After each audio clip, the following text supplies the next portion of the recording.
여러분들 오늘부터 군대 해산합니다. 반납했던 총기를 일제히 다시 찼습니다. 문제는 다 예측하고 있었어요. 일본군과 정말 치열한 시가전을 벌입니다. 총을 쏘고 가던 대한제국군 견지를 못해요. 왜? 일본군이 비밀 병기를 설치합니다. 어디에? 바로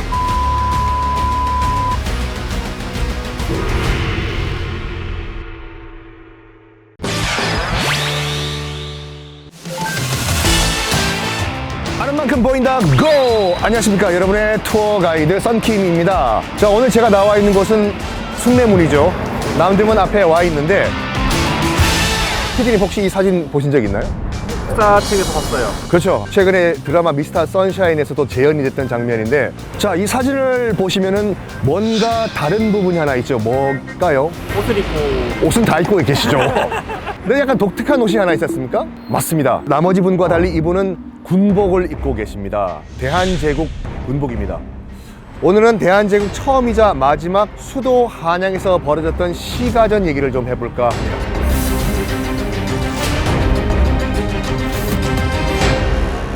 자, 타임머신을 타고 1905년으로 한번 건너가 봅시다. 우리가 을사늑약으로 인해서 외교권을 뺏겼잖아요.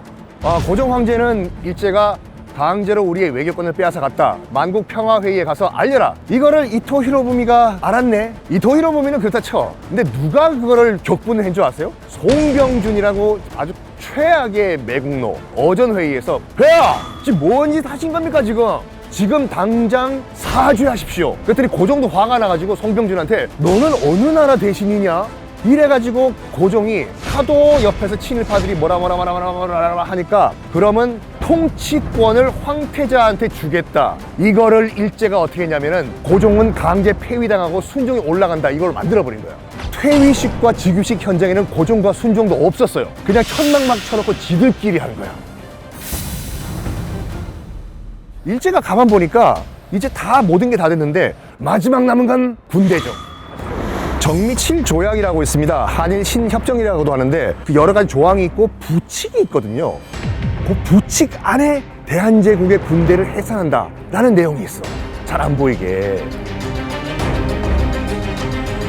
대한제국군이 너무 수가 많다. 지금 우리나라가 60만 대군이잖아요. 10,000명 정도 있다고 하는데 그 10,000명도 많다고 줄이다니 군대를 없애야 돼요. 이병무와 일제는 어떤 생각을 갖고 있으냐면은 대한제국에 있는 모든 군대를 한꺼번에 없애긴 너무 부담되니까 황제를 호위하고 있는 대통령 경호실부터 해체를 하자. 혹시 시위대가 뭔지 아세요? 데모하는 사람들? 독재타도 시위대가 그 시위대가 아니라 지금으로 치면 대통령 경호실로 보시면 되거든요. 보시는 것과 같이 이제 시위 병영터인데 그 시위대가 여기에 주둔했던 터예요. 자, 당시 이제 시위대는 러시아식 훈련을 받았어요.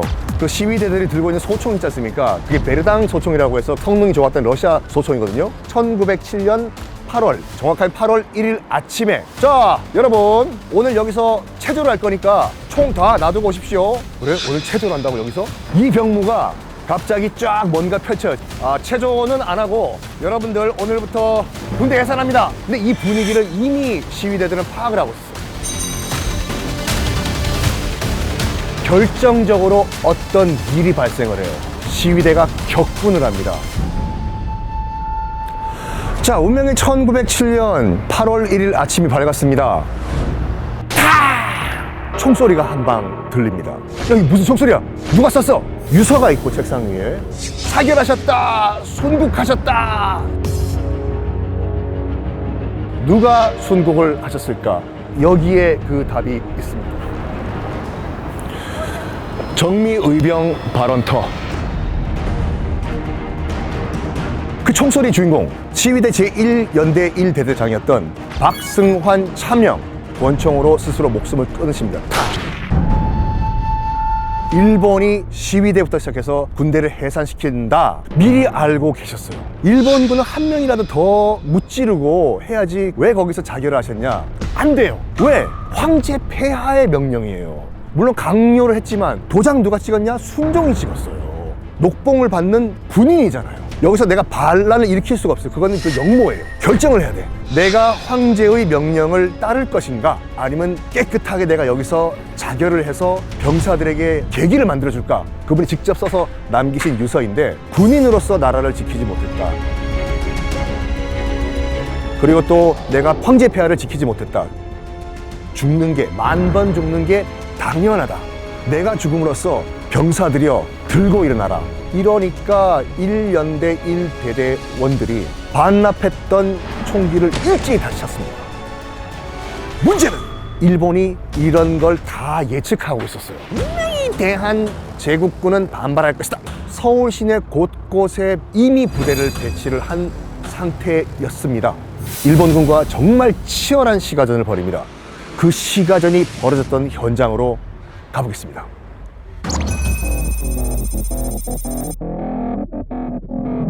여기서 이제 1차 교전이 벌어집니다. 대한제국군 서울시가 전투지죠. 반납했던 무기를 다시 되찾고 이쪽으로 와요. 원래 계획은 쭉쭉쭉 가서 앞에 보이는 저 숭례문을 통과해서 도성 바깥으로 나가는 거였어요. 이 도성 안에서 일본군과 전투를 벌이면 객관적인 병력 수가 차이가 있지 않습니까? 그렇기 때문에 일단 도성 바깥으로 나가가지고 장기전을 도모하려고 했습니다. 1차 교전이 벌어져요. 굉장히 중요한 포인트입니다. 일본군이 이미 대비를 했었어도 너무나 분노에 찬 시위대들이 정말 적극적으로 지금 저항을 하니까 당황해요. 야, 우리가 밀린다? 그런데 남대문을 향해서 총을 쏘고 가던 대한제국군, 이 정도 위치에서 전진을 못해요. 일본군이 추가 병력을 또 데려왔고 비밀 병기를 설치합니다. 어디에? 바로 숭례문 위에요. 당시 숭례문은 한양 도성에서 가장 높은 건물이었습니다. 저 위에서 내려다 보이면 한양 도성이 싹 다 보여요. 올라가면 당연히 대한제국군 병영안도 다 보여요. 안에서 병사들 움직이는 것도 보이고 어디에 숨는 것도 보이고, 정말 입지 좋은 곳을 일본군이 안타깝게 차지한 겁니다. 저기를요. 플러스 일본군이 저기다 뭘 설치하냐? 당시로는 최신식 무기인 기관총을 설치해요. 2대를 저 위에 설치를 했다고 합니다. 난사를 할 수 있는. 솔직히 당시에 대한제국군이 갖고 있던 무기 체계만 보면은 웬만한 서구 열강들보다 퀄리티가 좋았어요. 문제는 당시 이제 그 용산에 병기창이 있었거든요. 그거를 일본이 장악을 해버렸어요. 총은 최신식이지만 실탄이 부족했어요. 이쪽에서는 기관총 난사가 되고 있는데 여기서는 탕탕탕탕탕 끝이. 대한제국군 시위대 진압을 당하게 돼요. 지금까지 말씀드렸던 이 시가지 전투가 반나절에 끝나버려요.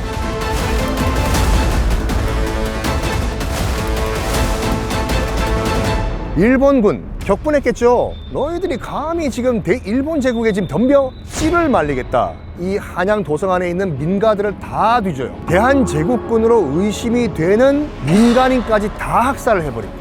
얼마나 비참했는지 대한제국에 계셨던 한 프랑스 이 선교사 증언을 보면은요, 대한제국군 병사를 들것에 실어가지고 행가를 치듯이 던져가지고 헤이! 깔깔깔 웃으면서 지나가는 거를 봤다. 정말 비참하다.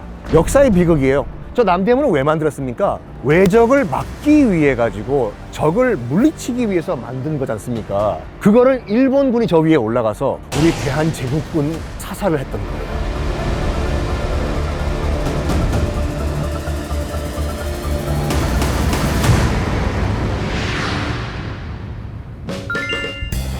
Excuse me, sir. Can we have a little interview with you? Sure. Do you know anything about this gate here? Well, I do know that was the southern gate of the walled city originally. Right. So, what's your first impression about this gate here? Well, obviously, coming from Australia, we don't have anything like that. For strategic purposes, it's impressive it's still here. Right. You know, as part of I find it fascinating.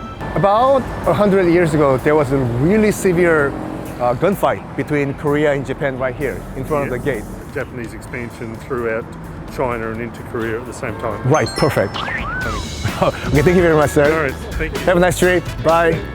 엄청 관심 그러니까. 자, 남대문 전투는 이렇게 안타깝게 우리 대한제국군이 패하면서 마무리가 됩니다. 근데 끝난 것이냐? 그렇지 않습니다. 이 시위대들이 들고 일어났다라는 소식이 전국에 다 퍼져요. 지방에 있는 대한제국군이 다 일어납니다. 우리도 싸우자.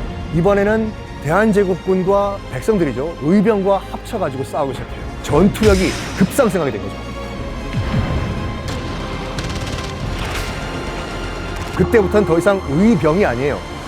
지금부터는 독립군이 됩니다.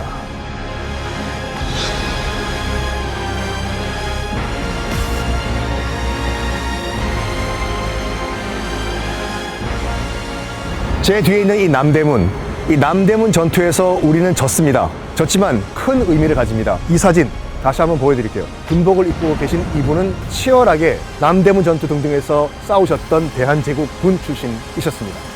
영국 신문 기자인 맥킨지라는 사람이 찍은 거예요. 왜 싸우냐? 싸우는 이유가 뭐냐? 했더니 이 인터뷰를 하신 분이 이런 말을 남깁니다. 이 싸움을 하다가 우리는 죽는다. 하지만 일본의 노예가 될 바에는 나는 자유인으로 싸우다 죽겠다라고 마지막 말을 남기십니다.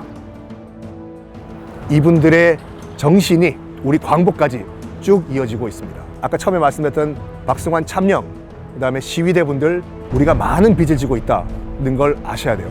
여러분 한번 남대문 오실 때마다 그 남대문 전투의 의미 짚어보는 건 어떨까요?